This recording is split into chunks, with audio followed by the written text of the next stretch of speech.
কারণ রবিউল আউয়াল মাস শুরু হয়েছে এই রবিউল আউয়াল মাসের 12 তারিখে, মতান্তরে 12 তারিখে আল্লাহ হাবিব সাল্লাল্লাহু আলাইহি ওয়াসাল্লাম দুনিয়াতে এসেছেন, আবার দুনিয়া থেকে চলে গেছেন।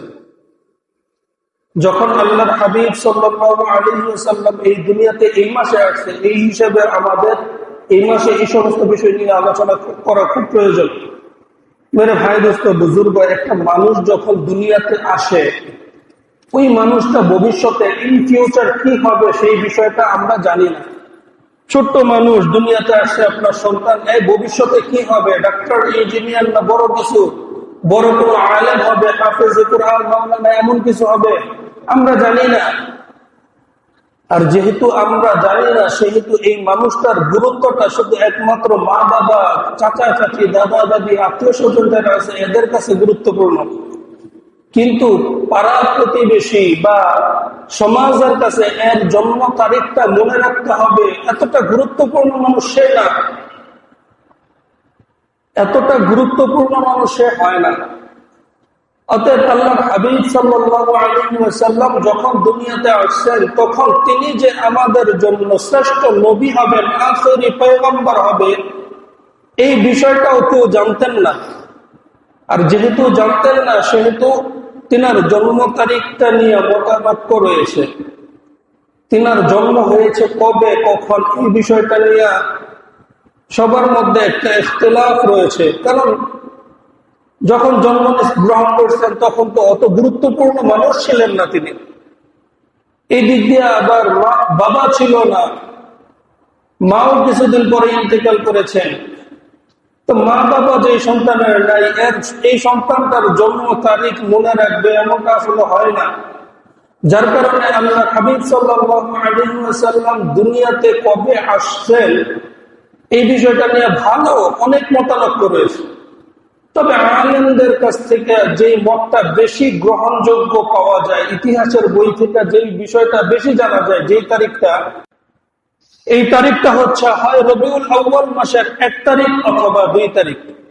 এখন ইতিহাসের কিতাবের মধ্যে এই 1 সাথে একটা বিন্দু দিয়া 2 লেখেন, বিষয়টা বুঝবেন। এই যে 1 সাথে একটা বিন্দু, তারপরে 2 লিখতেছে, তো এমন ভাবে লেখার পরে কিছুদিন পরে দেখা যায় ইতিহাসের খাতা থেকে এই বিষয়টা পরিবর্তন হয়ে মনে হয় যে 12 তারিখের রবিউল আউয়াল মাসের 12 তারিখেই জন্মগ্রহণ করছে।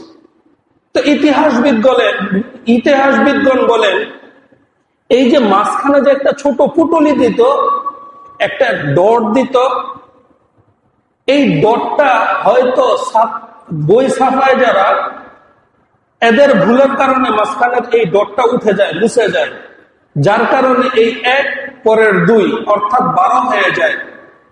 এখন এই যে এই ছোট্ট একটা ভুলের কারণে সমাজের মধ্যে প্রচলিত হয়ে গেছে যে রবিউল আউয়াল মাসের 12 তারিখে আল্লাহর হাবিব সাল্লাল্লাহু আলাইহি ওয়াসাল্লাম জন্মগ্রহণ করছেন। ভালোভাবে বুঝবেন, আমি বোঝানোর চেষ্টা করলাম যে মানুষটা যখন দুনিয়াতে আসছেন, মানুষ হিসাবে আসছেন, মুহাম্মদুর রাসূলুল্লাহ সাল্লাল্লাহু আলাইহি ওয়াসাল্লাম হিসাবে আসেন নাই, শুধু একজন মানুষ হিসাবে তিনি দুনিয়াতে আসছেন। আর যেহেতু একজন মানুষ হিসাবে আসছেন, সেহেতু তিনার জন্মগ্রহণটাকে অনেক বেশি গুরুত্ব দিয়ে সবাই মনে রাখবে, বিষয়টা এমন না। কিন্তু দেখা যায় আমাদের এই সমাজের মধ্যে একদল ফিতনাবাজ এই 12ই রবিউল আউয়াল দিনটাকে ঈদে মিলাদুন নবী নামেও বলে। বছরে 3 দিন ঈদ, রোজার ঈদ, কুরবানির ঈদ, রাসূল সাল্লাল্লাহু আলাইহি ওয়াসাল্লাম জন্মগ্রহণ করছে, এই জন্য এই দিনটা ঈদ।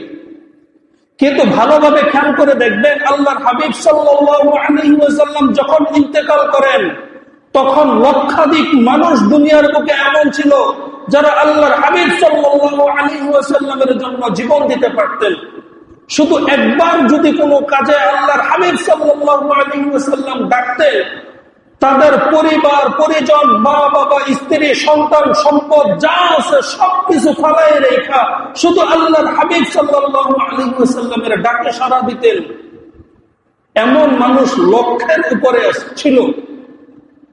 যখন আল্লাহ হাবিব সাল্লাল্লাহু আলাইহি ওয়াসাল্লাম ইন্তেকাল করেন, তখন এই ইন্তেকালের তারিখটা মনে রাখার জন্য অনেক মানুষ আছে।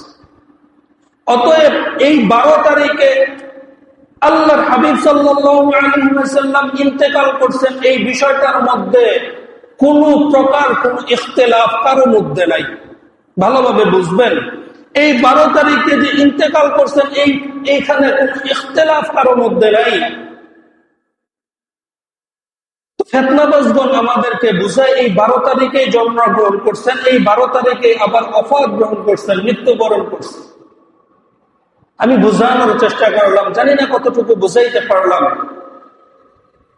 এই যে ফিতনাবাজগণ আল্লাহর হাবিব সাল্লাল্লাহু আলাইহি ওয়াসাল্লাম যেদিন ইন্তেকাল করছেন, এই দিনটাকে আমাদের মতো সাধারণ মুসলমানের আকীদা নিয়ে খেলা কইরা এই মৃত্যুর দিনটাকে আমাদের জন্য ঈদে মিলাদুন নবী বানাই দিছে, ঈদের মতো আনন্দদায়ক বানাই দিছে।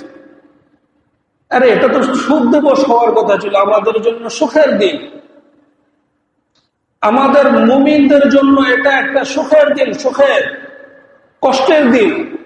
এই কষ্টের দিনটাকে আমাদের জন্য আনন্দদায়ক দিন বানায় দিচ্ছে। মেরে ভাই দোস্ত বুজুর্গ, অনেকেই জানি না এই 12ই রবিউল আউয়ালের দিনে আমাদের করণীয় কি। আল্লাহর হাবিব সাল্লাল্লাহু আলাইহি ওয়াসাল্লামের গোটা জিন্দেগিটা আমাদের জন্য শিক্ষণীয়। কিভাবে তিনি নামাজ পড়তেন, কিভাবে তিনি ঘুমাইতেন, কিভাবে তিনি খাইতেন, কিভাবে তিনি ইস্তেনজা করতেন, কিভাবে রাস্তায় হাঁটতেন, কিভাবে তিনি কাজগুলো করতেন স্বাভাবিক মানুষ হিসেবে, ওই সব বিষয়গুলা আমাদের জন্য ফলো করার মতো। কিন্তু যখন আল্লাহর হাবিব সাল্লাল্লাহু আলাইহি ওয়াসাল্লাম ইন্তেকাল করছেন, এই ইন্তেকাল মৃত্যুবরণ করার সময়টাকে আমাদের ফলো করার মতো। আল্লাহর হাবিব মারা গেছেন, এই মারা যাওয়াটা কিভাবে তিনি মারা গেছেন এটা কি আমরা 12ই রবিউল আউয়ালের দিন ফলো করতে পারবো? এই 12ই রবিউল আউয়ালের দিন আল্লাহর হাবিব মারা গেছেন, কিভাবে মারা গেলেন? এইভাবে এইভাবে এইভাবে এইভাবে মারা গেছে।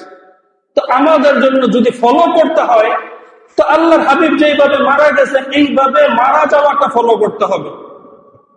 আল্লাহর হাবিব সাল্লাল্লাহু আলাইহি ওয়াসাল্লামের গোটা জিন্দেগিটার মধ্যে এই 12ই রবিউল আউয়ালের দিন কিছু করতে হবে, কোনো আমল আমাদেরকে শিখায় যান নাই। অতএব এই 12ই রবিউল আউয়ালের দিন কোনো আমল নাই।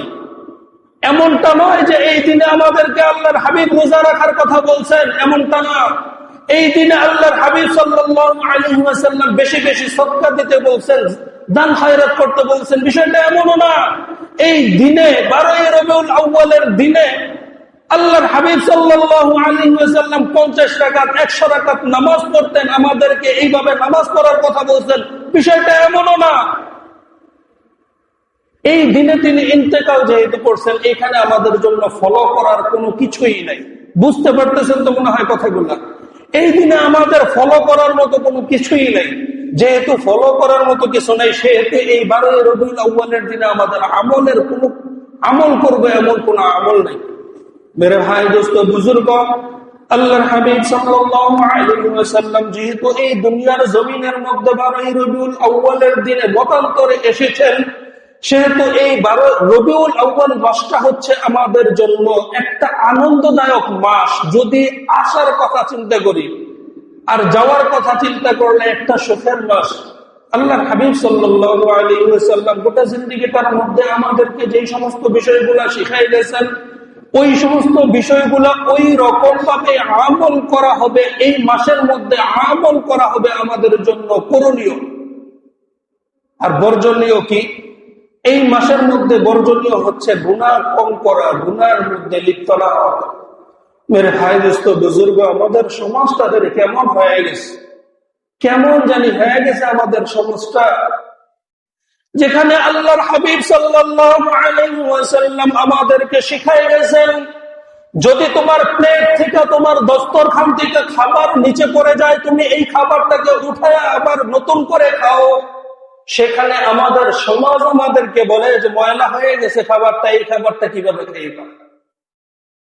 যেখানে আল্লাহর হাবিব সাল্লাল্লাহু আলাইহি ওয়াসাল্লাম গোটা জিন্দেগিটার মধ্যে বাকরি রাখছেন চুলের মধ্যে, গোটা জিন্দেগিটা শুধু 10ম হিজরি বছর হজের আমল করার জন্য আল্লাহর হাবিব সাল্লাল্লাহু আলাইহি ওয়াসাল্লাম চুল একবার নাইরা করছেন, বাকি গোটা জিন্দেগিটাই ছিল বাকরি চুল। অথচ সমাজের মধ্যে আল্লাহর হাবিবের আশেক একজন পাওয়া যায় না যে আল্লাহর হাবিবকে ভালোবেসে চুল বাঁধি রাখে।